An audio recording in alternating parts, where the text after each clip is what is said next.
In the wake of a huge, peaceful protest in Hong Kong that brought, according to organizers, more than 1.5 million pro-democracy demonstrators to the streets over the weekend, there's praise today for protesters coming from Hong Kong police.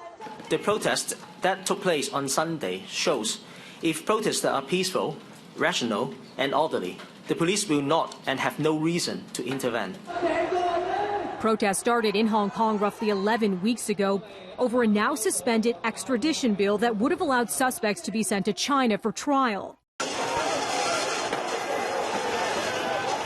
But the movement, which has seen violent clashes between police and demonstrators, has grown to include a pushback to Beijing's influence. Amid the protests, China's embassy in Ottawa is now issuing a warning to Canada, saying in part the Canadian side should be cautious on its words and deeds regarding the Hong Kong-related issue. And the embassy is urging Canada to immediately stop meddling in Hong Kong affairs and China's internal affairs.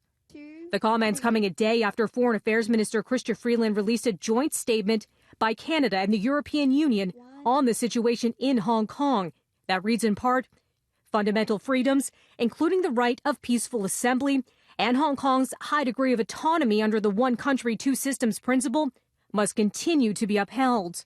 The statements come amid an ongoing diplomatic dispute between Canada and China that started in December with the arrest of Chinese telecoms giant Huawei CFO Meng Wanzhou in Vancouver at the request of the U.S. Just days later, Beijing detained 2 Canadians, and now China is blocking shipments of some Canadian goods.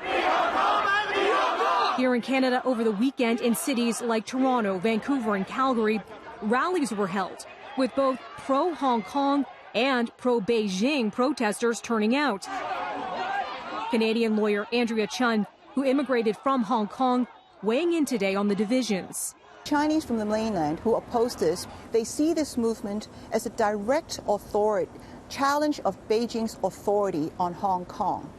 They see violence as a threat to the regime's power and grip on Hong Kong. Hong Kongers do not see this as a challenge to Beijing's authority. In fact, they want Beijing to keep their promise of self or high autonomy for 50 years until 2047. And more on the Canadian stance coming from Justin Trudeau speaking today in Quebec City. We repeat our calls for peace, for de-escalation, for listening by local authorities and by the Chinese government to the preoccupations expressed by the citizens of Hong Kong.